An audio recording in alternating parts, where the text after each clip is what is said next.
Zen tonik je takođe jedan kombinovani dodatak ishrani koji sadrži jedno voće koje nije puno poznato na našim prostorima. Ona se zove mangostin, odnosno Garcinia mangostana. Raste u jugoistočnoj Aziji, posebno na Tajlandu.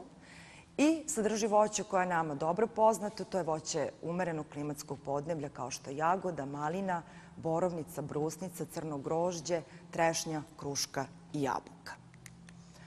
Zen tonik je pre svega jedan izuzetno snažan i kvalitetan biljni antioksidant, zato što u sebi sadrži obilje polifenola, bioflavonoida, ksantona, antocijanida i po svojim antioksidativnim sposobnostima Zen tonik zajedno sa mangostinom se stavlja na vrh orak skale.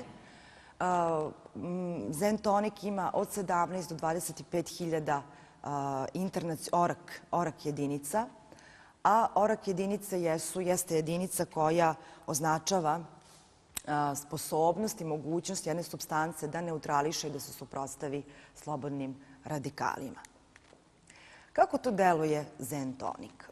Zen tonik deluje okrepljujuće i vitalizujuće na naš organizam, povećava nam energiju, usporava procese starenja organizma i oštećenje DNK, deluje protivupalno, u sprečavanju i lečenju maligniteta.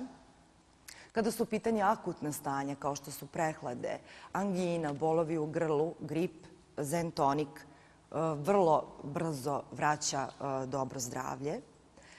Kod ekcema, zato što jača vezivno tkivo, preporučuje se kod problema sa desnima, znači kod upale desni, kod paradontopatije.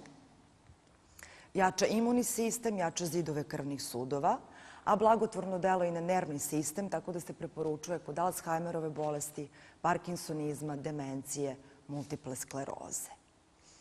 Reguliše varenje, nivo šećera i holesterola u krvi, reguliše krvni pritisak, telesnu težinu i apetit, poboljšava raspoloženje, tako da se preporučuje takođe kod depresije i poboljšava zdravlje kože.